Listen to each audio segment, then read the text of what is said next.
چې کله انسان د روزي اهتمام وی کی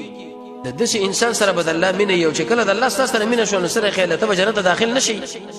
ضرور به داخليږي یو عجیب پیدا به علماء دام لیکلی دا ابن قیم سے فرمایي چې انسان د طبيعت ور باندې پاکيږي او چې تو کارون له بنا مخوړان رواني چې وسره د الله لپاره روزه نشي ولې ورس نو دا به جهاد له تیار شي د سر ور کول له تیار شي مال لګول له تیار شي د مسلمان په همدردی له څنګه دا تیار شي دا د یو بل بس مشه پوړی دی او دا دلیل دی خبره دی چې د انسان د الله په نسبت قیمتي دی جوړ دی د الله په دې باندې کلک ولر دی چې انسان له بل خاتمه برابرې شي دا روزي نشي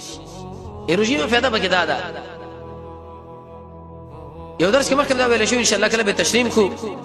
چې د انسان د خاتمه په کله الله رب عزت په امام باندې تیر کې اساسي سبب دغه د پاره دا دی چې کله سره د روزي اهتمام وکړي روزه نشي انسان به د محرماتو نه بچ کیږي او د انسان د الله نه یره به څنګه پیدا کوي چې دا خوراک او ساکه بن کړي دي دا د الله د یری د وجه نور عملونه کې د انسان سره پیدا کوشش کوي د الله سره په راس کې سره واقع پاتې شو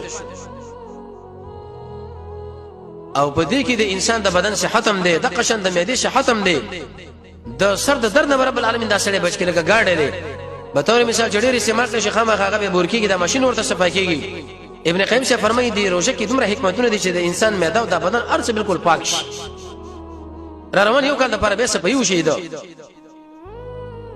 د ابلیس سره په دې باندې جګړه ده د ابلیس سره په قران باندې په اذان آیت کرسی د سوره بقره د ورسنه ایتونه ذکر او دس اعوذ بالله د ورسنه درې سورتونه لا اله الا الله امنت بالله لا حول ولا قوه الا بالله د الله په جندل په الله باندې ایمان د الله په کارونو باندې رضا د الله د انعاماتو شکریا اخلاص په ځان کې پیدا کول دروغ نه ځان ساتل ګناهونه پرې خودل قران کې تدبر او د قشن دروجي اهتمام دسی انسان له رب العالمین د ابلیس نه بچاو ورکی دا به د ابلیس نه بچي حق ابلیس تر مرګ پورې غزم وسوسه بس روان دي د امام اهل سنت والجماعت احمد بن حنبل اده بارک رضی چې کله وفات کړو د اثر به خوځو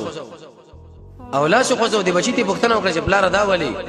وی شیطان مالوي چې کافر شوی زور ته مجستا خبره نه منم تر اخري سلګي پورې د ابلیس مبشر روان دي یره دی پکار دا سړی په دې باندې بچی کې چې کله د دروځي اهتمام وکړي او بل عجیب فائدہ پکې دا ده چې انسان به دې باندې د فقیر هغه درد هغه وګه محسوس کی چې اوهو موږ د سر نه مخام پورې روزه یو دومره تکلیف زمونږ بری بچو زنانو دي نو هغه انسانان چې هغه بالکل په میاشتو باندې وګيري په کلونو باندې وګيري په جمعو باندې وګيري هغه په صورت حالي ځکه رسول الله فرمایي دین د اسلام درې سو شپې ته خوینه لري چې بده کې څه حصہ بچا کې موجود شي الله رب العزت هغه جنت ته داخلين یو مباغو کې ذکر کې روزه ولیکن د خوراک ساک جما نظام بندول غیبت نظام بندول د سترګو بندول د وګونو بندول لاس حرام نه وړل و الا کذا کارونه انسان کې بدعت روزه در اس پیدا نور کې رب العالمین موږ تاسو د صحیح روزي